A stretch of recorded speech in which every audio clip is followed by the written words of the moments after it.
I saw this morning stories about Glaxo and Allergan. I've heard stories about Nycomed this week, so there does seem to still be a fair appetite out there for mergers, acquisitions, reverse mergers. I don't know how many of you managed to figure out what a reverse merger is, but certainly seeing lots of moves to reduce costs, eliminate costs, improve flexibility as an organizing entity by taking fixed costs out, outsourcing a lot more of activities that just a couple of years ago would have been considered core pharma industry activities now being outsourced. We're seeing obviously lots of changes rather within the product portfolio, the huge blockbuster primary care products giving way to specialties and all sorts of ways of getting specialty products. And everybody seems to be looking for new sales models, whether you're marketing one-on-one or marketing one to a chain. The sales model, it's not just about contraction, it's about changing the fundamentals of how we use that huge sales resource. And of course, lots and lots of change in the promotional mix, which is where our four speakers, I think, will be concentrating their time. Now, I need to, if you see these things, I mean, these are just banner headings.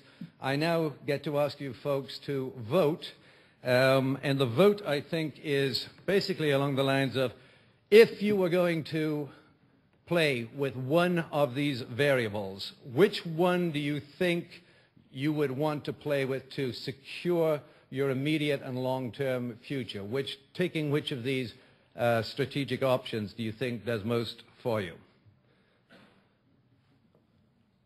So 1, 2, 3, 4, or 5.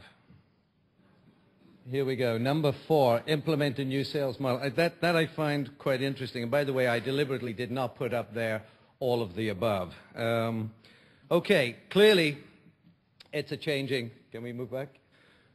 Most of you, I'm sure, have seen this before. IMS has had this out here for quite a while. I think all it does is it talks through a change in the influence matrix out there. You know, it used to be all about the doc.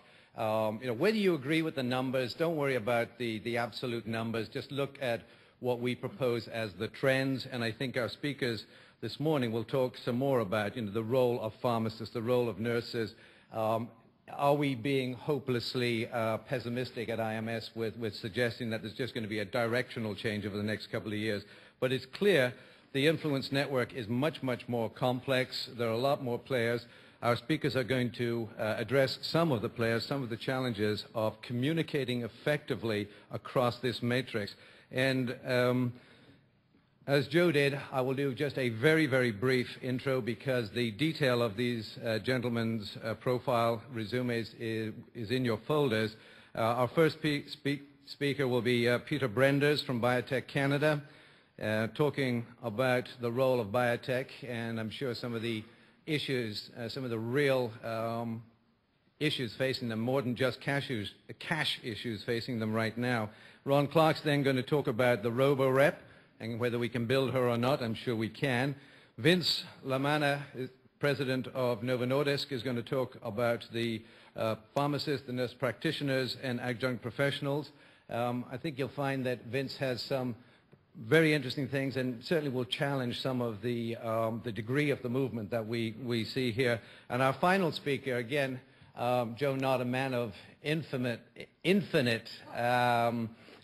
power, has actually filled another empty slot. Unfortunately, one of our speakers has their global headquarter chairman visiting him today. He figured he'd be better employed answering his questions than ours. And fortunately, Patrick has been able to fill in at very, very short notice. So thanks to Joe and Patrick for that. And now I hand over to Peter.